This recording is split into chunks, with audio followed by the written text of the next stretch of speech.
ऐसे बहुत सारे सवाल देखने को मिले कि माता के नाम पर संपत्ति है, मतलब माँ के नाम पे संपत्ति है, और अब अगर बेटा है, बेटी है या बेटा है, या मान लेते हैं दो ही बेटा है या सिर्फ एक ही बेटा है, तो बहुत सारे कंडीशन हो सकते हैं। तो बहुत लोगों का ये था कि अगर जैसे पिता के नाम पे संपत्ति है, दादा के नाम पे संपत्ति है, तो उसके बारे में बहुत बार हम बताए हुए हैं। लेकिन अगर माँ के नाम पे संपत्ति है तो क्या क्या कंडीशन होता है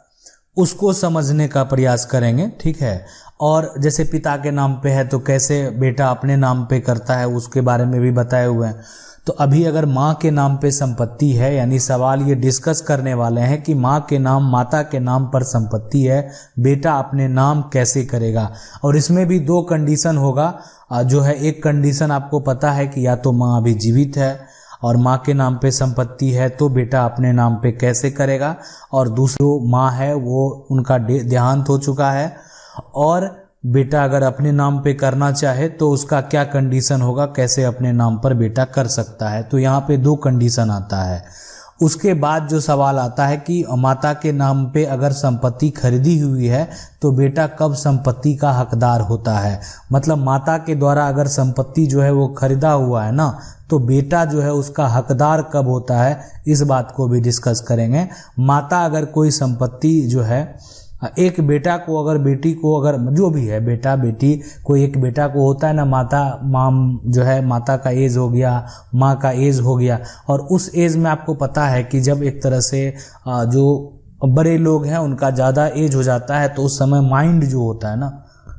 बहुत लोगों का अच्छे से वर्क नहीं भी करता है। और उसमें अगर कोई बेटा संपत्ति अपने नाम पे करवा ले, या मान लेते हैं छोटा बेटा अपने नाम पे करा ले, बड़ा बेटा अपने नाम पे करवा ले, या कोई भी उनके परिवार के अन्य लोग भी अपने नाम पे करवा ले, तो ये सब भी समस्या हो सकते हैं। तो ऐसा कंडीशन अगर रहेगा कि माता का संपत्ति अगर कोई एक बेटा को दे दे या किसी अन्य को दे दे तो उस पर क्या क्या हो सकता है उसके बारे में डिस्कस करेंगे। तो चलिए आगे समझते हैं और इसको समझने का प्रयास करते हैं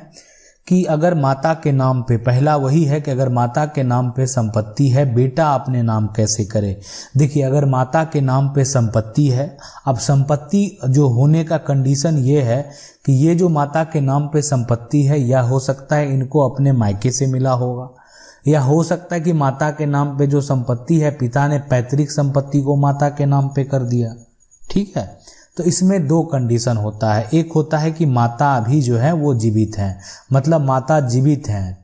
हैं, और एक है दूसरा कंडीशन होता है कि माता अब इस दुनिया में नहीं है, उनका देहांत हो गया है। तो पहले कंडीशन अगर की बात करेंगे कि अगर माता जीवित हैं, मतलब माता हैं अभी, आपके माँ जो हैं, जो मम्मी बोलते हैं, माँ बोलते हैं, जो भी आप बोलते हैं, अम्मी बोलते हैं, तो वो अगर जीवित हैं, ठीक है,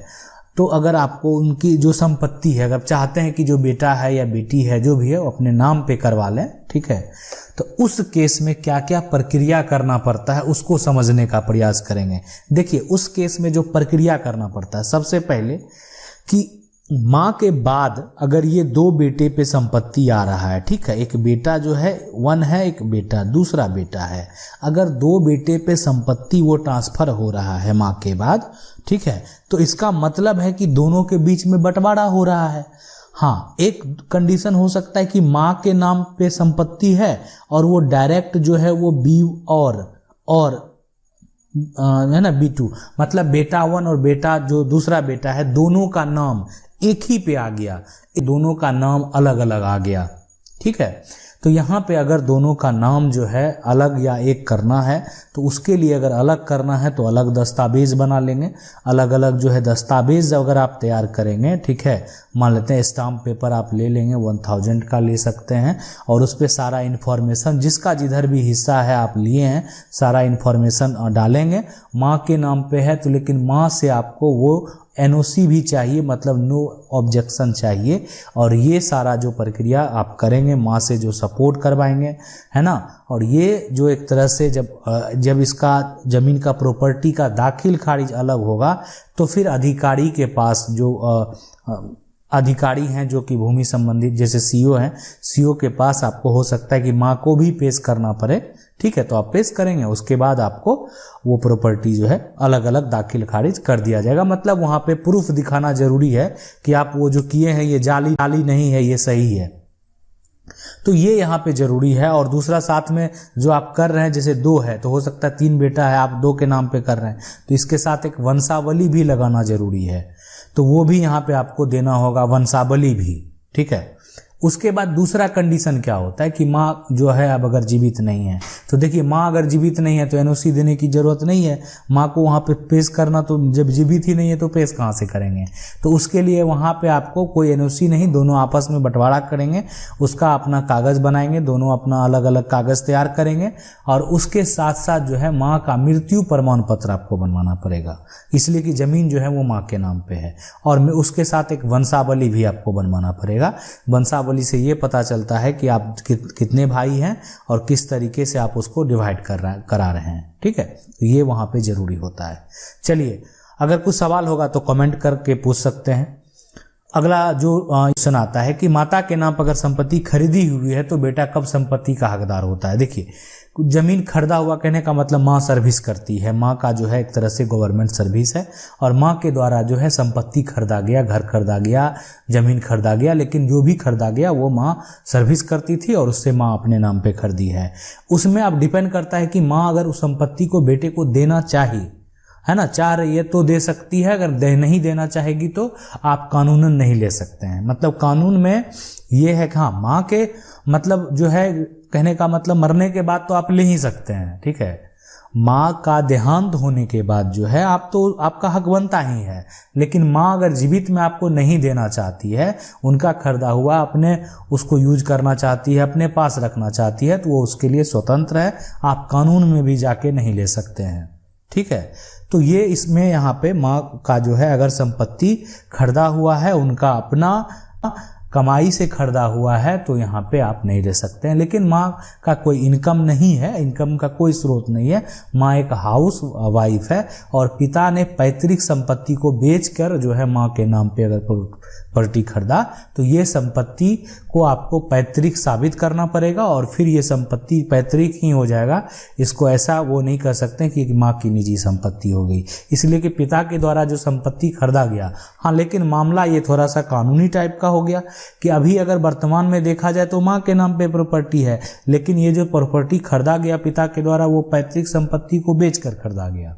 तो अगर ऐसा किया गया तो यहाँ पे बस सारा कंडीशन पैतृक संपत्ति वाला ही लागू होगा, लेकिन इसमें आपको ये प्रूफ करना पड़ेगा कि ये संपत्ति पैतृक है, ठीक है। चलिए, इसके बाद जो है एक कंडीशन उसको देखते हैं कि माँ जो है, अगर कोई मान लेते हैं बेटा है, माँ से माँ का एज हो गया, उससे मतलब नहीं बोलते हैं कि एक तरह से फुसला कर अपना ये अपने अंडर में कर लेना। तो ये अगर ऐसा किया जाता है माँ के नाम से, माँ की संपत्ति माँ के नाम, माँ अगर उस एज में मान लेते हैं माँ अगर सर्विस करती है, माँ के द्वारा खरीदा हुआ संपत्ति है, माँ की अपनी कमाई है, तब अगर वो एक बेटा को देना चाहेगी तो दे सकती है। आप अगर चाहेंगे लड़के भी तो उतना आसान नहीं होगा जो आप उसको वापस पा सकते हैं, इसलिए कि माँ का वो अपना खरीदा हुआ है, वो किसी एक को अगर वो पूरा दे दी तो वो उनका हो जाएगा, ये बिल्कुल हो सकता है। लेकिन अगर मान लेते हैं माँ के नाम पे संपत्ति है, वो संपत्ति पैतृक है, हो सकता है कि आपके नाना का संपत्ति हो, आपका दादा का संपत्ति हो, लेकिन माँ के नाम पे जो है वो आ गया, जो कारण बस आया हो, ठीक है। लेकिन संपत्ति अगर वो पैतृक है, पूर्वज के द्वारा आया हुआ संपत्ति है, उस केस में अगर माँ भी चाहेगी यहाँ पे किसी एक बेटा को देना तो ठीक है, थोड़ा देर के लिए दे सकती है, इसलिए कि उनके नाम पे संपत्ति है। अब जिसके नाम पे संपत्ति है वो जाके उसके लिए स्वतंत्र है, लेकिन वो अगर चाहेंगी कि मतलब दूसरा बेटा अगर चाहेगा उसको हासिल करना तो वो हासिल कर सकता है। मतलब वो दूसरा बेटा इसके लिए भी स्वतंत्र है कि वो कानून में जाएगा, अगर माँ दे भी दी तो कोई दिक्कत नहीं हो, संपत्ति जो है या तो संपत्ति पैतृक को बेचकर खरीदा गया है, या तो संपत्ति पैतृक है माँ के नाम पे आ गया, तो यहाँ पे सारा कंडीशन जो लागू होगा वो पैतृक संपत्ति वाला लागू होगा। अगर वो दूसरा बेटा चाहेगा वो अपना हक आसानी से ले सकता है। लेकिन माँ अगर मान लेते हैं खरीद ली, अपने कमाई से खरीदी, माँ का सर्विस है या जो भी खरीदी मान लेते हैं, अब वो अगर किसी एक बेटा और बेटी को वो एक तरह से दे देती है, लिखित तौर पे दे देती है, तो उस केस में जो है वो उसको आप उतना आसान नहीं होगा कि आप हासिल कर पाएंगे। हाँ, अगर नहीं देती है तो माँ के मरने के बाद माँ अपने कमाई से खरीदे, जैसे खरीदे, माँ के मरने के बाद मतलब माँ के देहांत पे जितना भी प्रॉपर्टी होगा उसमें सबका शेयर होगा। ठीक है, मतलब जो है बेटा बेटी सबका यहाँ पे समान लगभग शेयर होगा। तो यहाँ पे जो है एक तरह से जो कंडीशन है माता के नाम की संपत्ति में कि अगर वो उनका खुद से कमाए हुआ अगर संपत्ति है, अगर वो नहीं देना चाहती है तो वो उसके लिए स्वतंत्र है, आप कानून में जाके उसमें आप हिस्सा नहीं ले पाएंगे। आशा करते हैं वीडियो अच्छा लगा होगा। वीडियो को लाइक जरूर कर दें। चैनल को पहली बार अगर देख रहे हैं तो सब्सक्राइब करके जो बेल आइकन है उसको जरूर दबा लीजिए। मिलते हैं अगले वीडियो में, तब तक के लिए जय हिंद।